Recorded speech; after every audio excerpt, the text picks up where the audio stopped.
Hello friends, நான் இன்னைக்கு காலையிலேருந்து என்ன செய்ய போறேன்றதை உங்ககிட்ட நான் ஷேர் பண்றேன். சப்பாத்தி தான் செய்ய போறேன். அதுக்கு டிஷ் வந்து கொஞ்சம் புதுசா இருக்கும். அதுதான் நான் உங்ககிட்ட ஷேர் பண்றேன். நான் வந்து கடலைப்பருப்பு கொஞ்சம் போல எனக்கு தேவையான 2 பேருக்கு தேவையான அளவு நான் எடுத்து ஒரு அரை மணி நேரம் ஊற வச்சிருக்கேன்.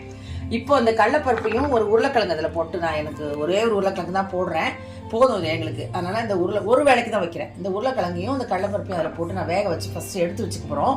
அதுக்கப்புறம் இதை எப்படி நான் தாளிக்கிறேன் அப்படின்றத உங்களுக்கு சொல்கிறேன். அதுக்கு தேவையான பொருட்கள் வந்து ரொம்ப டிஃப்ரெண்ட்டாக இருக்கும். இது சாதத்துக்கும் ஊற்றி சாப்பிடலாம். நீங்கள் சப்பாத்தி, பூரி, தோசைக்கெல்லாம் கூட ரொம்ப நல்லாயிருக்கும். கொஞ்சம் டிஃப்ரெண்ட்டாக இருக்கும். எப்போதுமே நம்ம கடலைப்பருப்பு போட்டு உருளைக்கிழங்கு போட்டு செய்ய மாட்டோம்.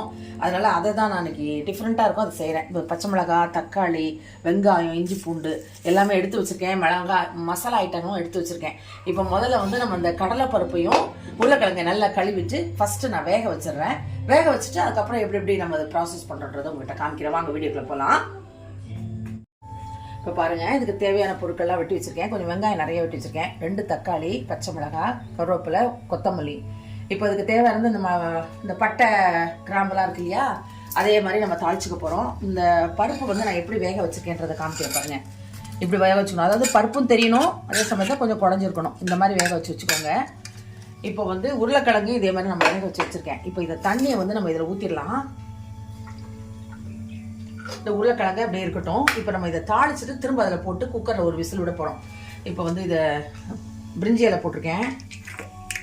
அடுத்தது சோம்பு, அடுத்தது நம்ம கல்பாசி, கொஞ்சம் பட்டை. கல்பாசி போட்டிங்கன்னா நல்லா வாசமாக இருக்கும். அடுத்தது நம்ம எல்லாம் பொரிஞ்சிச்சு. இப்போ நம்ம வெட்டி வச்சுருக்கோம்ல வெங்காயம், அதை போட்டுக்கலாம்.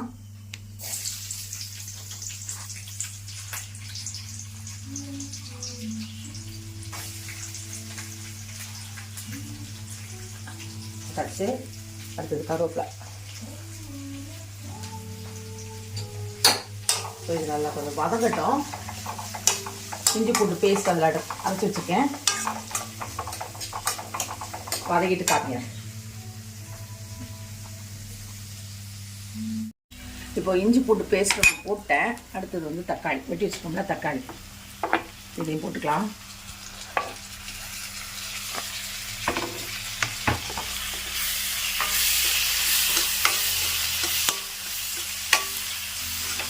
கொஞ்சம் நல்லா வதங்கட்டும். இதில் நம்ம என்ன பண்ண போகிறோம்னா மஞ்சள் பொடி போட போகிறோம்.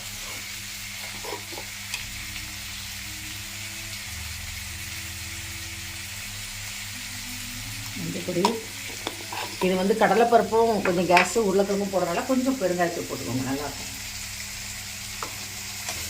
அடுத்தது மல்லித்தூள். நம்ம அந்த கறி குழம்பு தாளிக்கிறோம்ல அதே மாதிரி தான். இதில் 1/2 ஸ்பூன் போடுறேன்.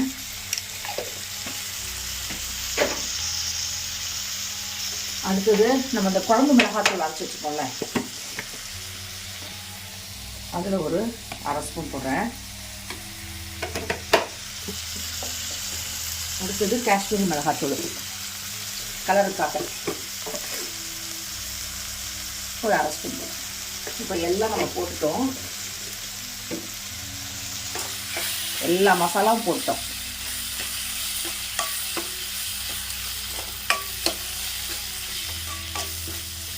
இப்போ நான் என்ன பண்ண போகிறேன்னா, நம்ம அந்த பருப்பை வேக வச்சு வச்சுருக்கோம்ல, இப்போ இதில் வந்து இதை கொட்டிட போகிறேன். கொட்டிட்டு இந்த உருளைக்கிழங்கு 1 பாதிமா, ரொம்ப மேஷ் பண்ண வேண்டாம், கொஞ்சம் 1 பாதிமா தெரிகிற மாதிரி இப்போ இதை இதில் போட்டுக்கலாம்.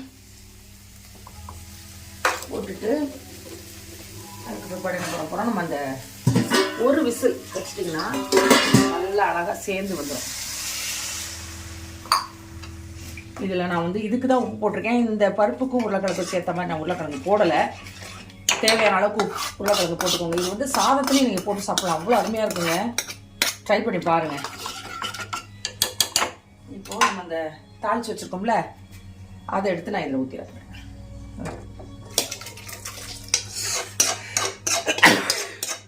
ஊற்றிட்டு நான் இண்டக்ஷனில் தான் வைக்க போகிறேன், அதனால தான் ஸ்டவ் ஆஃப் பண்ணேன். இப்போ வந்து கொத்தமல்லி, தேவையான கொத்தமல்லி போட்டு, தண்ணி திக்கனிங்காக இருக்குது, கொஞ்சம் தண்ணி ஊற்றிக்கலாம். ஏன்னா நேரம் ஆக ஆக உங்களுக்கு அது வந்து மிக்ஸ் ஆகிடும். அதனால் கொஞ்சம் தண்ணியாகவே வச்சுக்கோங்க. ஏன்னா உருளைக்கிழங்கும் கடலைப்பருப்பும் போட்டிருக்கனால திக்காகும். கொத்தமல்லி கட் பண்ணாமல் போட்டுட்டேன், அதை அப்படி இழுத்துட்டே வரும். உப்பு கரெக்டாக இருக்குது. இன்னும் கொஞ்சம் தண்ணி ஊற்றிக்கிறேன். வச்சுட்டு ஒரே ஒரு விசில் வச்சுட்டு உங்களுக்கு எப்படி இருக்குன்னு காமிக்கிறேன். பாருங்க, சப்பாத்தியும் போட்டுட்டு தான் உங்ககிட்ட காமிக்கிறேன். இப்போ பாருங்க அது எப்படி எந்த பதத்தில் இருக்குது பாருங்க. இப்படி இருக்கும், தண்ணியாக இருக்கும். இன்னும் மத்தியானத்துக்குள்ள இது என்ன ஆயிடும், நல்லா கட்டியாயிடும். ரொம்ப டேஸ்ட்டாக இருக்கும். நீங்கள் ட்ரை பண்ணி பாருங்க. ட்ரை பண்ணி பார்த்தா தான் உங்களுக்கு தெரியும் எப்படி இருக்குன்றது. நீங்கள் டேஸ்ட் பண்ணி பார்த்துட்டு எப்படி இருக்குன்னு எனக்கு கமெண்ட் பண்ணுங்க. எப்போதும் நம்ம வந்து உருளைக்கிழங்கு மட்டும்தான் சப்பாத்தி சில நேரம் பண்ணுவோம். நான் வந்து கடலைப்பருப்பை வந்து தனியாக வந்து கூட்டு மாதிரி இந்த மாதிரி பண்ணியிருக்கேன். ஆனால் உருளைக்கிழங்கு அதில் நான் போடலை. ஸோ உருளைக்கிழங்கு இன்னைக்கு போட்டு பண்ணியிருக்கேன். எப்படி இருக்குன்னு சொல்லுங்க. நெக்ஸ்ட் நம்ம இன்னொரு வீடியோவில் மீட் பண்ணலாம். பாய்.